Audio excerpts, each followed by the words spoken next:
It's recording.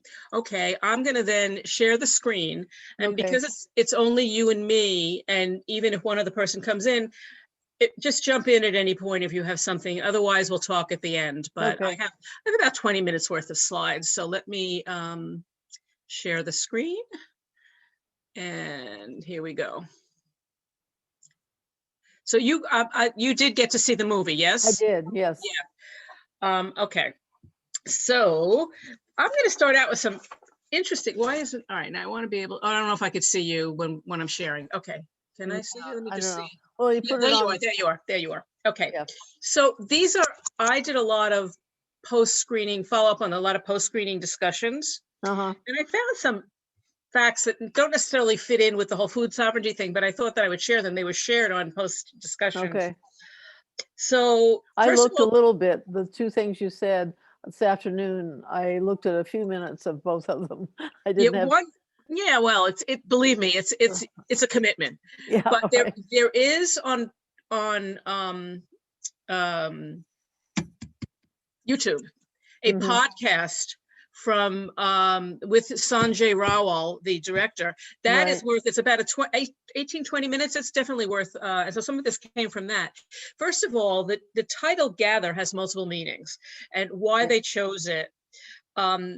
First of all, it's easily translatable in indigenous languages, which is good because, of course, they probably are translating it so that it can be viewed by people who don't necessarily. There are people in the indigenous tribes around the country that don't necessarily speak English that well.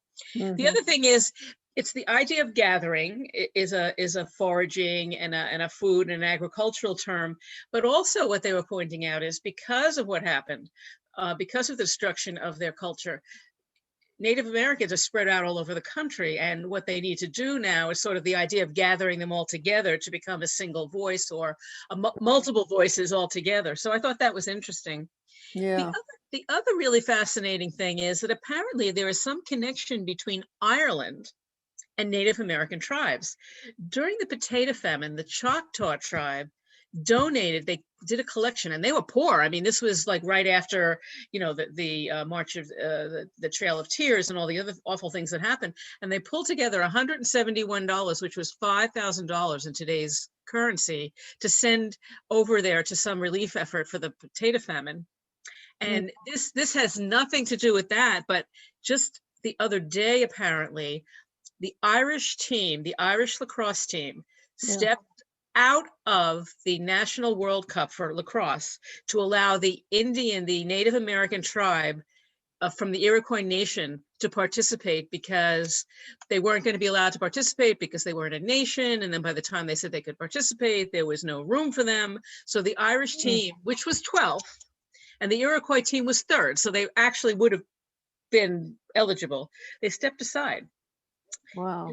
And then the one last really bizarre thing is that apparently Hitler was aware of what the American government had done to the Indians.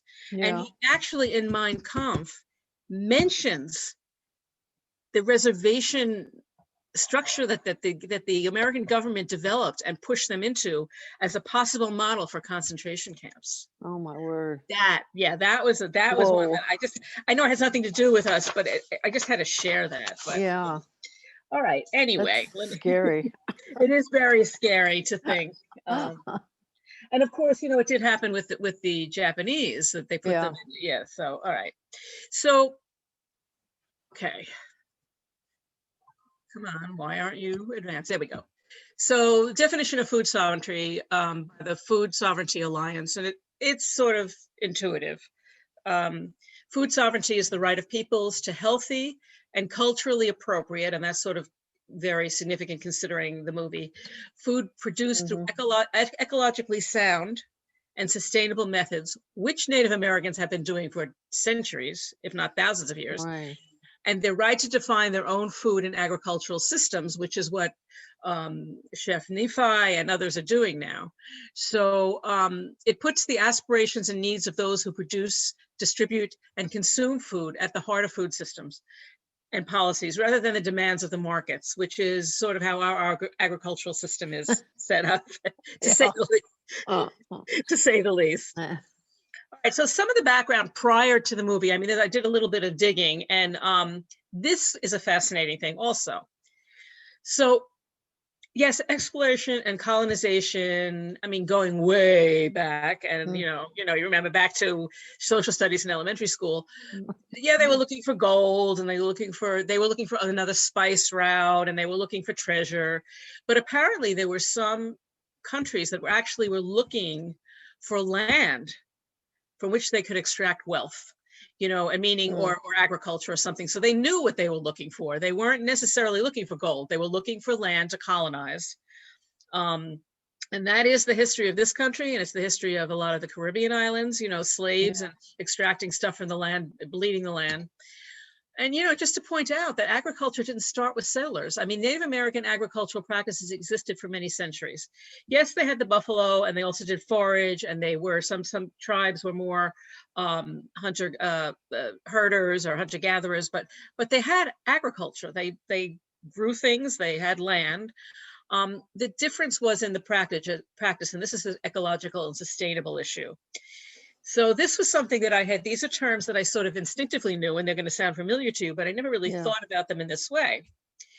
So European land ownership it was ownership versus the Native American land stewardship, which, by the way, that differentiation exists to this day. Yes. Most farmers, they own their land. Native Americans don't consider that the relationship they have with the land. So European extraction basically was that was what was in the land. What could we extract out of the land that was of value? And it led to monocropping, which is, really disastrous for the soil. Whereas the Native American approach was restorative and regenerative. And you've heard, like, there's the brand 7 Generations, and you've heard Oh, probably yeah. the idea is that the land would be available and usable for at least 7 generations to come if you follow a restorative and regenerative biodiverse format in your, Right.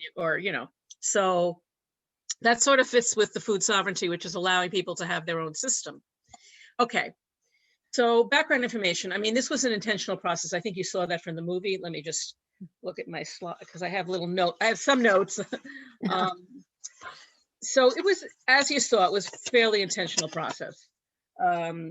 It was calculated, and they calculated to push them into submission by starving them and destroying their food systems. And what happened is they kept pushing them, and this is the whole thing of Hitler and the concentration camps, is they kept pushing them to smaller and smaller plots of mostly non-arable land.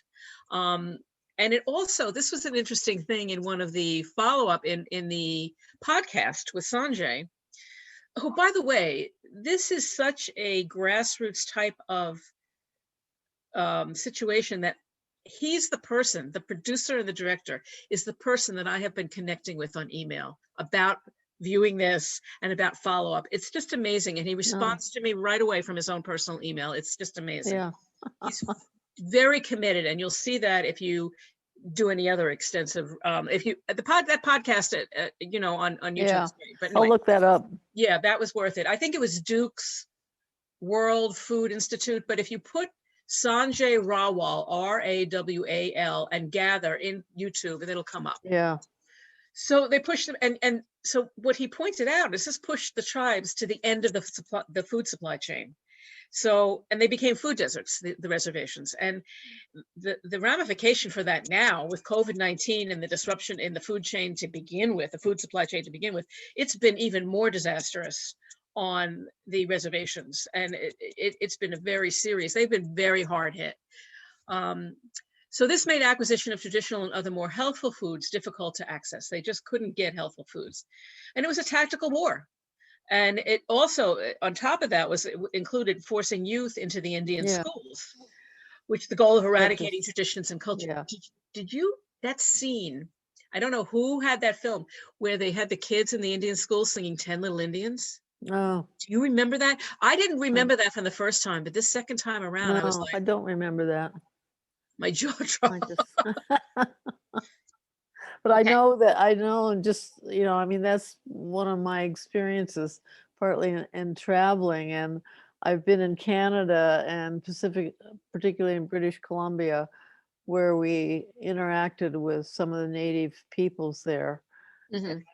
Uh, it's, just the whole thing about forcing them into schools and taking away their culture has just, you know, touched my heart. I just, Right. and but the good thing that I was seeing was that um, the culture kind of skipped a generation, and now what's left of older generations are teaching the culture to the Right. younger kids now. And I saw that same thing in the movie, you Right, know, which is really important in the movie. And in and fact, uh, I have a note here somewhere, but that, some of these younger activists are challenging, probably some of their ideas and their methods are challenging to the elders, because this was not the way, you mhm, sort of, it's not like you went along to get along, but it wasn't this confrontational culture. But, yeah, and I'll give you something that's very heartwarming. So, Elsie DeBray, the young woman that's doing the buffalo research. yes, So, yes, her father has that buffalo operation, that buffalo. hmm, He actually was educated in an Indian school, and he dreamed about doing this. In other words, they weren't able to educate it out of him, which was right, great. He yeah, dreamed about regenerating the buffalo because he understood the importance to his culture. And then when he graduated, he went and he got his degrees and he started this buffalo operation. And now it looks like he has quite a lot of herd from what I can tell. But hmm, all right. So anyway, so this food sovereignty goals that they talk about and gather: self-sufficiency, sustainability, growing your own food, saving seeds. And by the way, we will shortly be putting out a seed library. We're going to be putting out an old a couple drawers, or more than a couple drawers, from the old catalogs. Remember the old card oh catalogs? yeah, right, And we're going to be giving oh, out seeds. You do not have to be a patron. You do not have to great, sign them out or return them. So if you do any planting at all, you'll yeah, see them, that we'll be putting them out. So that's great, saving seeds is because what happens is, well, you with Monsanto and everything, that they sell these seeds for a ridiculous amount of money, and they make them they make yeah, them annuals. They don't make them perennials. But so choosing what you eat and choosing what food to serve in schools. And this was Chef Nephi's basically his goals in starting what he did in the food sovereignty movement, that in the Cafe Gozo. Also improving health disparities, because of course, pulling them away from their native and traditional foods and putting them at the end of the food chain, where they got only commodities foods and everything else like that, it really has wreaked havoc on health disparities. yeah, Um, Also increasing a community voice and reversing the sense of invisibility. And, you know, yay to Deb Haaland, I don't know how to pronounce her last name, right, the Native American that's now Department of the Interior Secretary. There is something very karmic in that. yes, And you yes. probably, it's just, I was praying for her to get in. yes, yes, I brought a tear Oh, to my eye. It definitely, yeah, So reversing a sense of invisibility, which this certainly is. And also, they have several Native American legislators now in Congress. I don't think there's anybody in the Senate, but in yeah, Congress. So it's changing. Things are changing. Um, Being able to speak for themselves instead of being spoken for, which had always yeah, happened with the Bureau of Land Management and the Indian Bureau of Indian Affairs. And the other thing, the other sovereignty goal, food sovereignty goal, I think that was clear from talking about those youth in the Pacific Northwest, the Klamath tribe: encourage and support young Native Americans' exposure to traditions and traditional foodways. So how did we get here? Well, that's what the movie's mostly about. yeah, So when you remove access to food sources, you destroy the self-sufficiency of people, and you destroy their culture. And food was the center of their life, of their way of life. You disrupt the food chain supply and place native tribes at the end of the food supply chain. It removes access to appropriate food sources. And I just said that. That's sort of a little repetitive. Um, so, the policies, this is all just a recap. Of course, I didn't know if all this, so I'll go over well, it all. good, it's a good review. Yeah. 'Cause it was a Um, while since I watched the movie, but Okay, so yeah, so that's right. It's been a month. So and by the way, the second time around, and it is available for purchase for $4.99 if you ever want to see it again, or you want to recommend it to anybody on, I think I said Amazon, Vimeo, and iTunes. okay, I saw different things than stuff that I hadn't seen the first time. But so the U.S. government policy in the Southwest, it basically undermined the economy for all the Southwest tribes, which were based on buffalo. And the fact that they destroyed over 60 million Yeah. buffalo, it's the idea that they would go to those lengths. And then this, I'm an animal lover. I mean, that and the waste, because the thing about Native American culture is you don't waste. You use Yeah. everything. You use every Right. part of the animal. You respect the animal. I'm sure they weren't killed with respect. And I'm sure No. that they didn't say a prayer over them or, and they were the apex animal in North America. And so what that meant, and I didn't understand this part, is that many ecosystems centered around their grazing and migration. I mean, I guess they would fertilize places, they would keep, certain pasture land or grazing land healthy and birds and who knows what else. I did not look into this in Yeah. any depth, but apparently being the apex animal, a lot of other ecosystems depended on their migration and their grazing patterns and everything. So when you took them out, Makes sense. you took a lot of other stuff out as well. Mm-hmm. And what did the government do? Well, it usurped the grazing and cultivation land for white settlers because they were going to excavate rather than regenerate. They were going to excavate what they could out, and also to graze cattle because they knew cattle. They didn't know buffalo and bison. Yeah. So great. They took the land from people that were already using it in a respectful and sustainable way.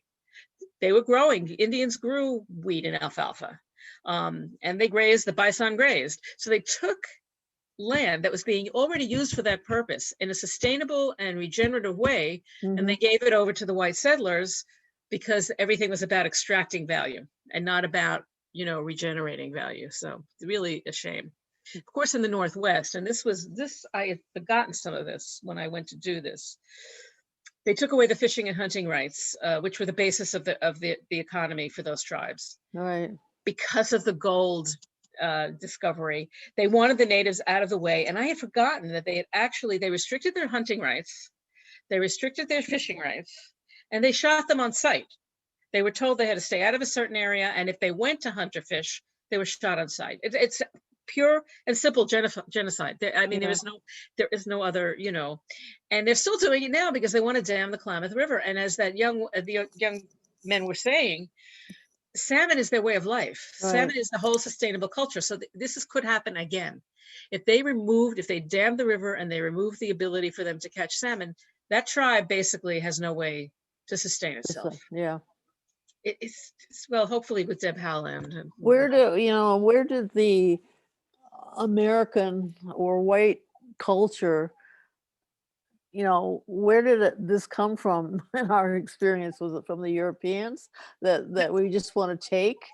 Yep. Well, it was that whole idea of excavating, taking out, rather than regenerating and respecting and doing things like you wouldn't overfish the salmon so they would come back each year. You wouldn't monocrop and only, which really bleeds the land.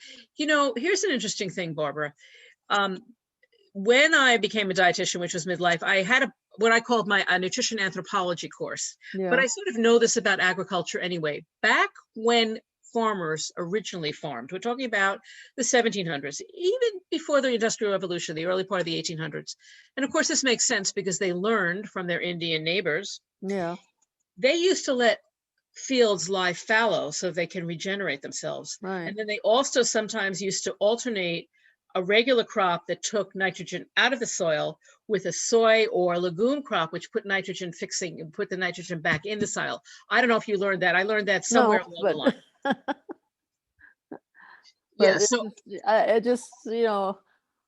I just don't understand our attitudes. That's what I'm saying. It used to be that we did things that way. I think it's big. It's the USDA, our food waste system. It's the profit. It's the big corporations. It's the profit. Well, now there aren't individual farmers. There's so much bought out by corporations. And then we saw during the pandemic when there was, what was it, milk? Yep. That they couldn't sell anymore. So because the restaurants weren't buying and whatever all of that was, and there was more than just milk and all that mess. They were destroying stuff because it was cheaper than them. The problem was that those food chains that those mass producers belong to didn't have a place to send it to be repackaged. It was coming right off of, say, the dairy farm. So they had these tankers and they didn't have any place to take the tankers. So what happened is the government did step in. They did step in and they did develop an intermediary way for these farmers to get their mass production value, their mass amounts they retooled so that they could be rebottled or repackaged. Yeah, they had to repackaged in smaller amounts. Yeah. So we as individuals could get it instead of restaurants. Well, luckily the government did step in and help with that. That's So something. yeah, it is. I was sort of surprised, but why? Right. Well, because it's money down the drain. I mean, it's all about the corporations. They wanted to make their money. Yeah. But I really think that's what happened. I think because if you look to the early days of agriculture in this country, we obviously learned from our neighbors, our Native American neighbors, and we did do regenerative and kind of farming.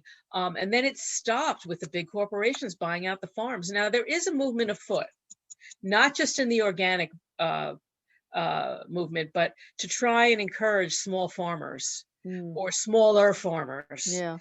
But it's a hard life, and young people these days don't want to work hard.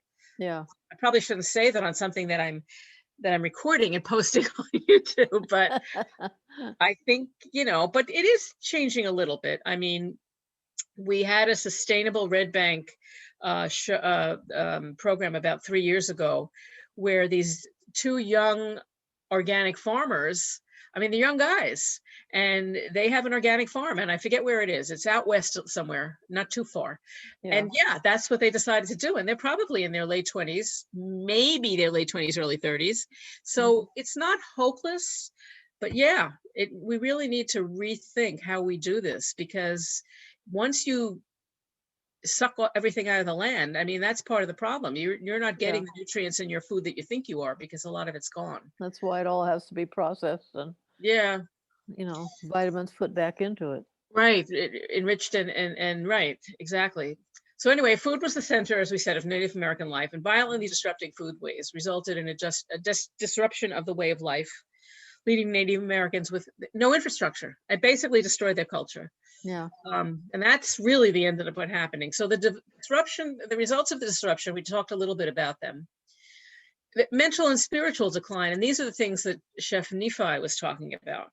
Mental and spiritual decline. I mean, you take away just not eating well, but you also take away, this was their way to make a living. This was their culture. This was their industry. So now you take away their purpose in life, to be farmers and to herd or to hunt buffalo or whatever, and you take away, and what do you have? You have a culture that can't support itself, and you have young people who don't necessarily have a direction in life, and especially if they were of the older generation that got sent to the Indian schools, where I don't think they trained them to do anything.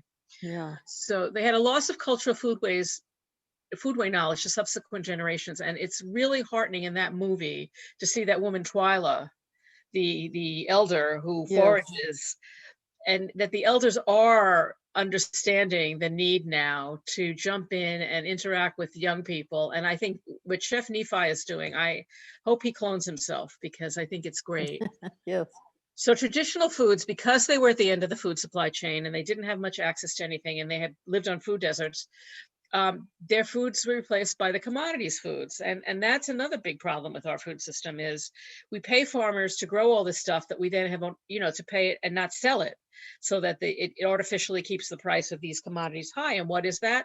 Corn, soy, wheat, and, and from soy oil and all those other things. So they were available, and so the traditional foods, they got commodities foods thrown at them. There were commodities foods programs specifically for tribes.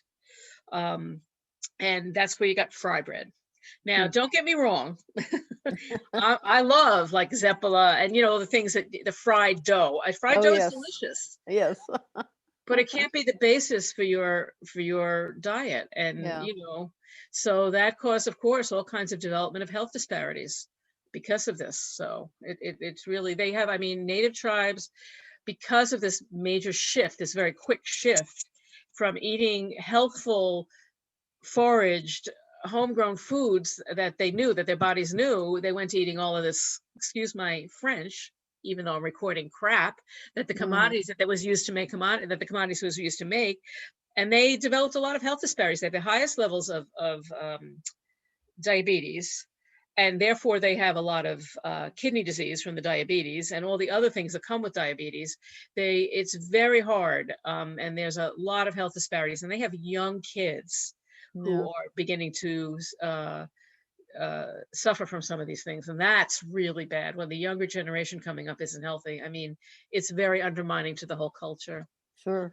Well, they have alcoholism and right, and these that other things too. It's all part of well, because when you give taking away the culture, right, you take away their reason, you take away their whole structure, their whole cultural structure, and you put them on lands that from which they can't make a living, you know. And I think that there are some, I don't know if I should, my recollection back from when I was studying physiology is there are cultures and like women, genders that have less of the enzymes that are necessary to break down alcohol. And I think that Native Americans are a little bit more sensitive, and their bodies don't break it down as easily. So that makes it, I don't know, that's my recollection. So if somebody is listening to this and that's not true, let me know that.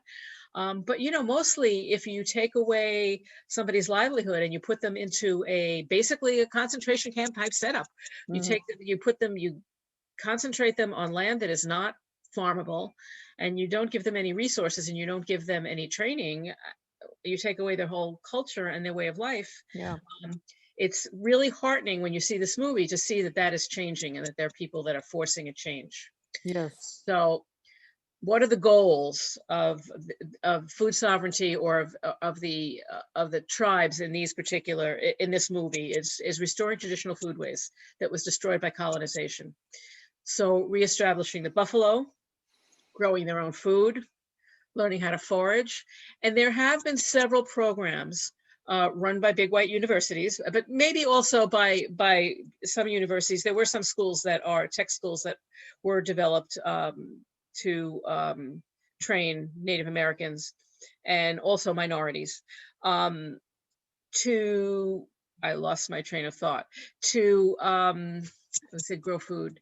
The white universities that are having programs you were to do research on old foodways before they become forgotten, and also to do research on how much improvement there is in health disparities when you get people to go back to eating foods but which they're not used to eating. And that's the brilliance of what Chef Nephi is doing, because these are foods that I think you saw in the film that he was serving them things and people were going, "What's that?" I don't know. And then they ate it and they liked it.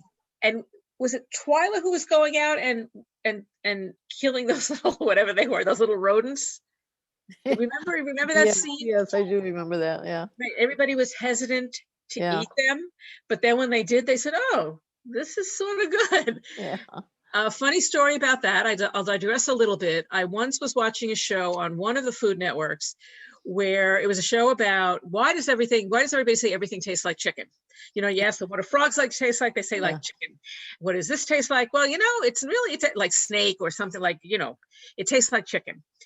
Because apparently the amino acid profiles in these white meat alternative foods that people don't eat is not asimilar to the amino acid profiles in chicken. Really? Which is why so many of these things have that chickeny type of taste, which is sort of interesting.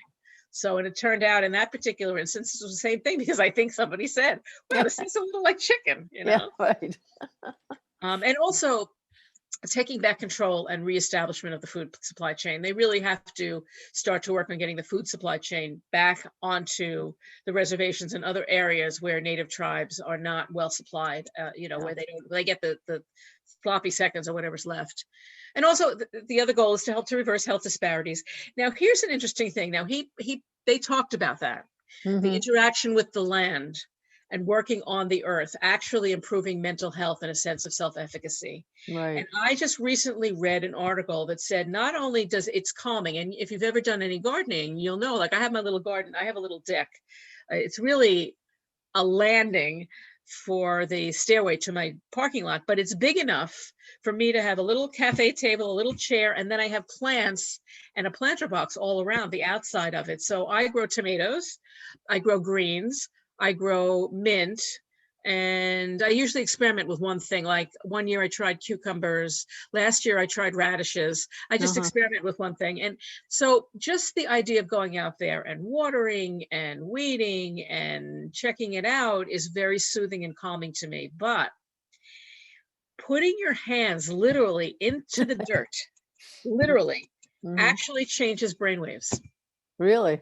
Calms you. Yes, I read, and that might be preliminary research, but they've done studies. So, well, it doesn't, if you think about our history, it's a short period of time since we've actually been farmers, Right. or, or actually living off of the land. I mean, yeah, 500 years, 600, you know what I'm saying? You go back to the time that's really still ingrained in our primitive brains, I think. So yeah, supposedly just literally putting your hands in dirt. Like, and so now I do that. I put my hands in the dirt. I don't use tools. Yeah, I get dirt under my fingernails, but it washes off, Yeah. And the other goal is to engage, educate, and mentor young people to learn and to carry on Native traditions. And this is probably the most critical part of the whole thing, which is why it's so heartwarming to see all of those youth that are, involved. Right. Well, that was all I have. So I hope more people. A lot of people garden just because it does help their mental. I mean, today, I'm not a gardener, and doesn't do anything for me. But a lot of people do like to garden, and even in small ways. And I think it is. I've read that it's a calming sort of thing. I find it that way. I know that when I look at my mental health, this last year has been up and down, like as so many people's. And I know that one of the things I can do is interact with people, like even just Zoom. I now do a bi-weekly Zoom conference with two of my closest friends at lunchtime on Fridays. So every lunchtime on Friday, we make an hour to talk to each other. And even though we talk on the phone, it's better face to face. Yeah. But I find that, and I'm looking forward to, I'm glad that I didn't plant when they said, because we had a freeze the other night, but yeah, I just, even sitting out there and watching the stuff every day, I go out and a little more, like, especially some of the greens, they grow very quickly, and picking the tomatoes and putting them in my salad. It's just like, yeah, it feels good. Must be very satisfying.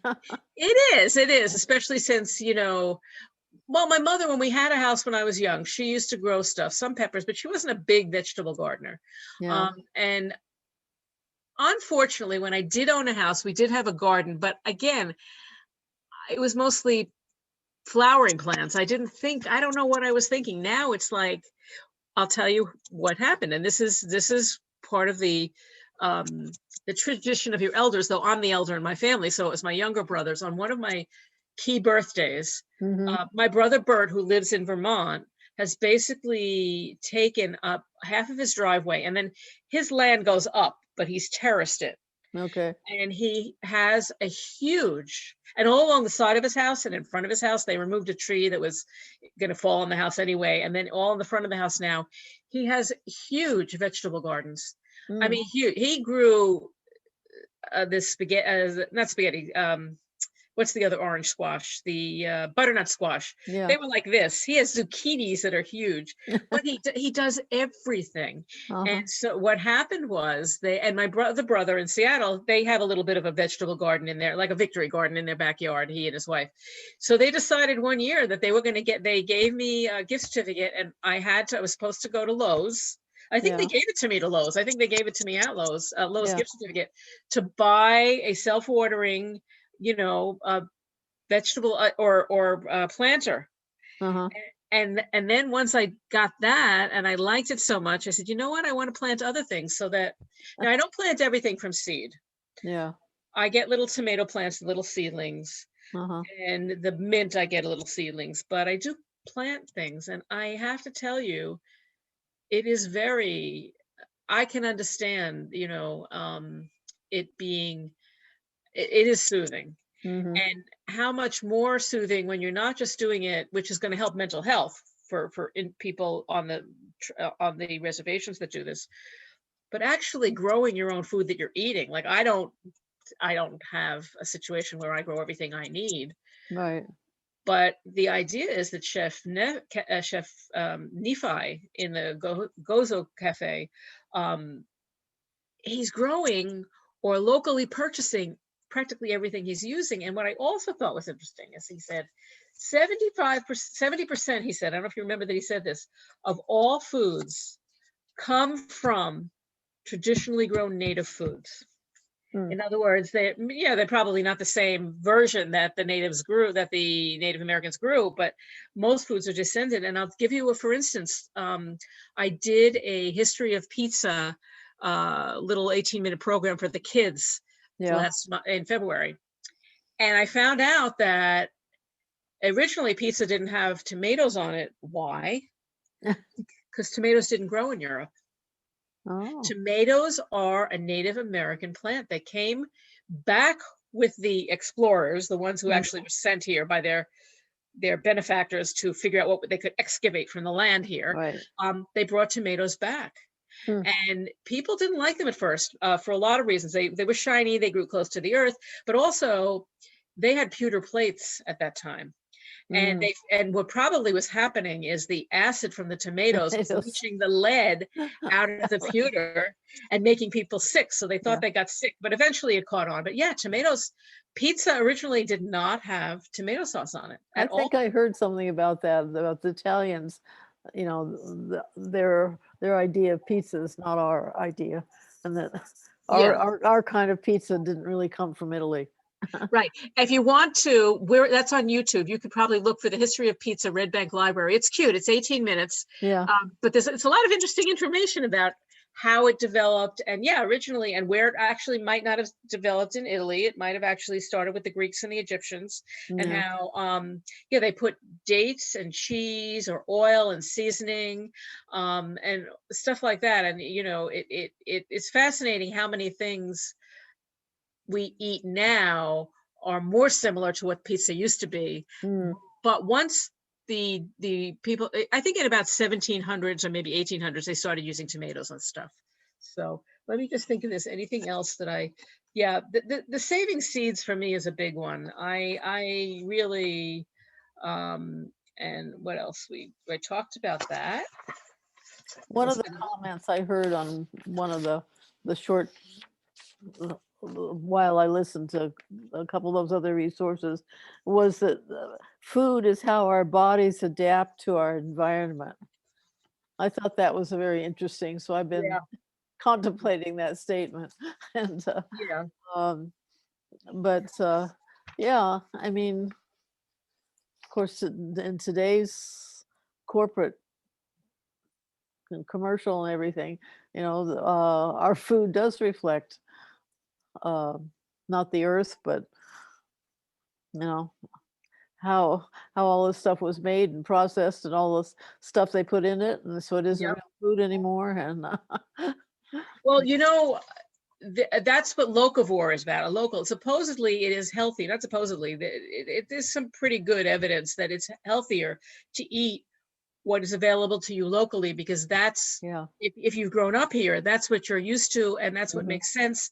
And you're also eating what's grown locally, so it's Yeah. going to have less pesticides, it's going to have less processing, and it's going to be using less fossil fuel to be transported. I mean, look, when I was a kid, winter fruit, I think banana, anything you can get on the East Coast, bananas, oranges, Mhm. apples. We didn't have grapes all year round. We didn't have Yeah. pomegranates. We didn't have mangoes. We didn't have those things during the winter. Yeah. Even during the summer, we had what was local because things didn't get flown all over. Right. So No, yeah. I have that same thing about melons because I grew up partly in Seattle, and the Oh, I love melons Seattle. Oh my were God. My favorite melons city. came from Eastern Washington, and that's also where I went to college. Uh, but you waited in the summertime and looked forward to wonderful melons, Right. and you didn't Right. have them all year, so they're special. Yeah, And well, just that's like it. watermelon, we get watermelon here in the middle of winter, and it's no fun. And it doesn't taste very good either, as far Well, as it's I'm the concerned. yeah, Yeah. and just Um, like here, we talk about, in the summertime, we want our Jersey tomatoes and our Jersey yeah, corn. you look forward to those because they really do taste better. Well, Yeah, almost better. Not, I still say I haven't bitten into, all right, so I think I covered everything. I haven't bitten into a tomato in a long time that my mother told me that I used to eat tomato. Well, they are a fruit. You know that whole yeah, thing about yeah, that they're fruit because they have seeds, anything with yeah, fruit, but we don't eat it like sweet, so we call it a vegetable. yeah. But that I used to eat tomatoes like fruit. I would Mhm. just chomp into them. And Yeah. every now and then I'll taste a really good tomato. Sometimes when I get organic tomatoes or I get them from the farmer's market, and it really tastes so wonderful. But nothing really tastes like it used to. No, It's just unfortunate. But no. Well, we've depleted our soil, and so we that's have. all the thing. We But have. So let me unshare, stop the share. And unless you have something else. I had a couple other things that are kind of tangential that this whole thing made me think about, Uh-huh. and one is I recently took a virtual trip to Easter Island. Oh, And cool. and Easter Island is kind of a food desert of its own. But anyway, one of the interesting stories was, and it was in the New York Times. This was in March, about this young woman who became a concert pianist, Uh-huh. and from Easter Island, and she could have made her career as a world class pianist, but she Hmm. decided she had to go home. Wow. And she went back to Easter Island and she created this music school for the children, a Wow. free school, and so everybody goes there. And but on the other side of it, they also had to start doing their own growing of food, Oh, okay. Well, which makes sense because, right, they don't and get. but and also in creating the school, the whole thing has become a model of sustainability, in that they use in a lot of things they use the old tires, they use the plastic from the ocean, Everything's and recycled. Yep. so a lot of in the building of the school.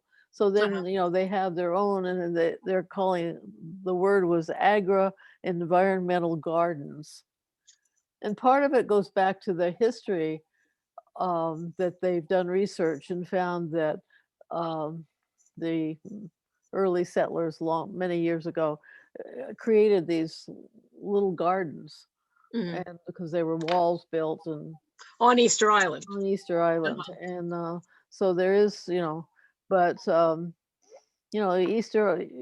Easter Island is a 5-hour plane ride from Santiago, and they've only had airplane travel there since the 1970s. So Oh, wow. it's So I guess it was everything was shipped in. yeah, yeah.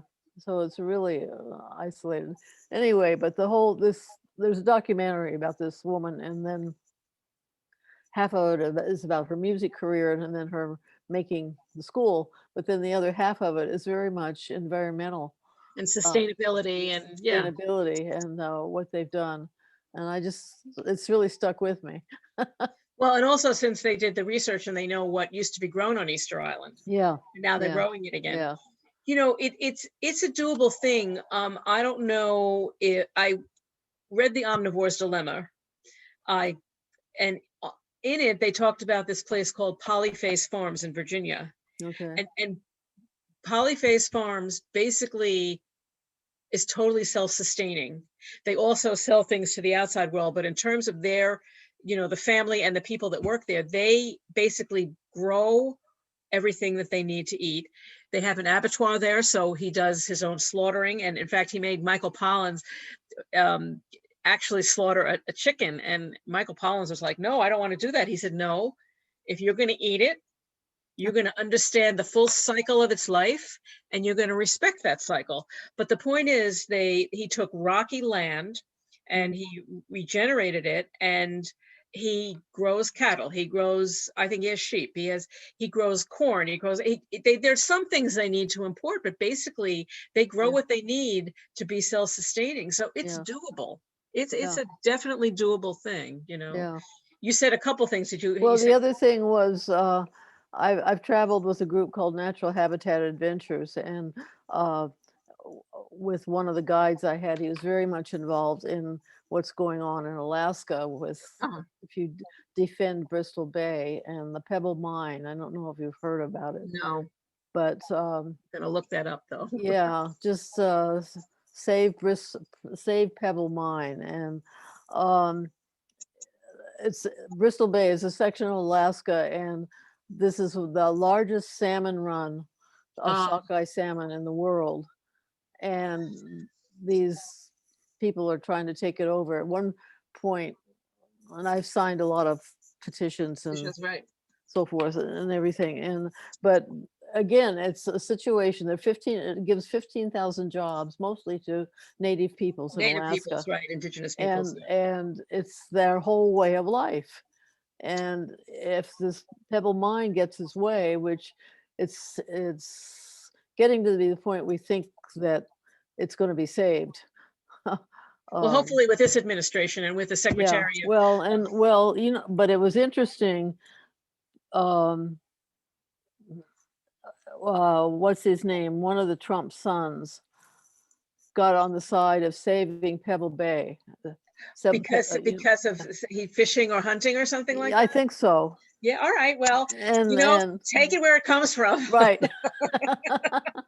It's like But Exxon yeah, Exxon finding part of the religion. thing got voted down, and then the people that are trying to build this mine have come back with another.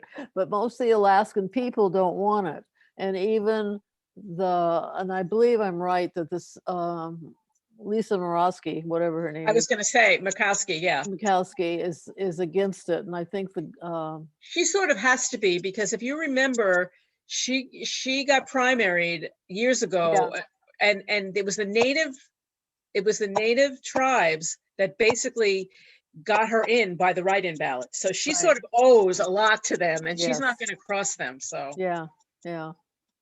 But well, good. I'm going to look that up. That's this is interesting. a big deal. Just if you look up, Well, it's the same thing, but defend Bristol Bay, you'll find the whole it's the same story. thing as the Klamath that those kids said. Yeah, Look, if exactly. you dam this salmon run, Hmm. Hmm. our lives are over, because we don't Hmm. have. This is how we make a living. This is what we Yeah, do. And it's an honest, yeah. and we're sustainable, and we're respectful, and Hmm. it's. Well, part of the salmon thing in Alaska, and I'm sure this other way too, but it takes in tourism because the bears are where the salmon are, Right, and the right. tourists come to see the See the bears. bears, right? And Exactly. 'Cause so there's a whole cycle there that's yeah, and it's a sustainable cycle, and it mhm, doesn't. Alaska is like one of the practically the only pure frontier we have left in mhm, this country. I mean, Canada has, but we don't really have that. yeah, Maybe some places in Hawaii and definitely in Alaska, but you think about it. I mean, most of yeah. the large tracts of wild land, Hmm. except where they're national parks, which thank God, at least for the next few years, will not be Yeah, opened up to drilling and stuff like that. Let's hope. yeah. But Yeah, one of anyway, my first I've been to Alaska twice. The first time I went to a place called Kosovo, Alaska, which uh-huh. is an hour's plane ride northwest of the main city. Now I'm forgetting. Fairbanks, No, the other one, Anchorage. Anchorage. Okay. Anyway, and it was we stayed in a what was called Laverne's Fish Camp, and I we can got only imagine. there was no it was outhouses, and Oh, you could take a shower once a week, all and right. You are definitely a better person than I, because I could not do that. I just if you couldn't. didn't like salmon, you were in a bad place. No, I But love salmon, but that's all practically all we had to I eat don't all like the time. outhouses. Yeah, right. But it was where it was in July, and it was like 24 hours of daylight. Oh, It was an so incredible experience, but we did interact with the native peoples there, and also we could go out and help with the fishing and we would Cool. That's cool. make the salmon, smoked salmon, all this stuff. And Oh, it was, that's my favorite thing. And I'm but sure that it tastes so much better when it's oh fresh. yeah, And also it's done respectfully. The yeah, native peoples respect the land. And that was that whole thing about excavating from the land when the European settlers came in and the white settlers. And that's when it all started, yeah, and it ended up in monocropping because of the big companies. But, Native Americans have always, they respect the land. They're about right, regenerating. I mean, if we had paid attention to the way they think, we wouldn't be where we are now with climate change. But, yeah, yeah. it is what it is. But anyway, Are well, there any local group native people around here that yes, are there doing actually this? are. The Sand Hill. Look up the Sand Hill I Indian, remember that Indian, name from yeah, other events and the Sand Hill, Claire Garland. And in uh-huh. fact, I'm probably going to at some point do a program with her on local Northeast Indian, Native American foodways. Hmm. But yeah, she works with the Sand Hill Indian Institute, I think it's called the Sand Hill Indian Hmm. Institute. Yeah, they're local. Yeah, right. I don't know what other tribes, but yeah, there are. And I'll tell you, one of the things that I really liked about some of the follow-up panels that I saw, especially the one by the FAO, the UN's Hmm. FAO, and that, by the way, it was the permanent ambassador from Canada to Italy, who is also the Canadian ambassador to Italy, because Italy is where they have um, a sustainability. The UN has something with foodways and sustainability, and she's also an ambassador to that. So she spoke in one of these panels, and I lost my train of thought again. What was I going to say? What were we talking about? I forgot. um, Well, the oh, native peoples in the local area and what yeah, they're doing. I don't know what I was going to say, but okay.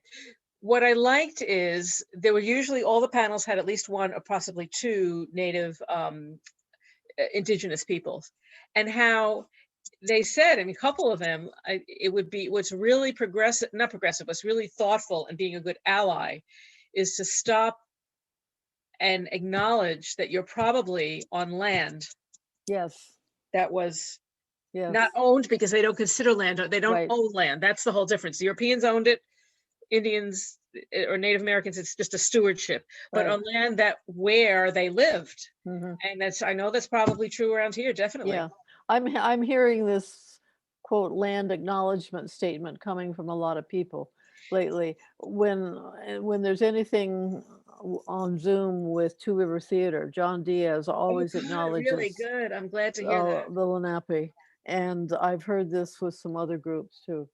Yeah, and I think, well, that was the whole thing I said in the beginning about one of the things about or the whole idea of about food sovereignty is being heard. I mean, Mhm. you know, when COVID hit, everybody is looking at the at-risk populations in the central cities like Detroit and stuff like that.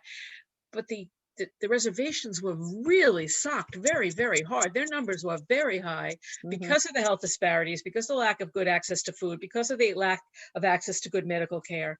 And, there is a certain invisibility. You talk about the 400 years of shame for Yeah, slavery. yeah. It's 400 years of shame of Mhm. basically, we treated the Native Americans the Yeah, same way. yeah, There's really no difference. It's yeah, the same history. And maybe on that note, yeah. well, thank you for coming. I don't know what happened to our other two uh, participants, but I don't know what I am doing in May, but I pulled an article out of one of my nutrition magazines about Appalachian foodways. Who'd have thought? Really? Yes. And since you're an intrepid traveler, now I'm thinking maybe I'll go ahead and do that, because you're pretty loyal. You've been coming to all of my, but I thought that you might be interested. Yeah, that people might be interested in knowing that, yes, there are a couple of recognized restaurants that people come to from Mm, out of the area to eat at. really? So I'm thinking of possibly doing that. Other than that, I'm not quite sure. you have any ideas or anything you want me to, I Mm. mean, if you can think of anything, you know, If I shoot. think of anything, I'll holler.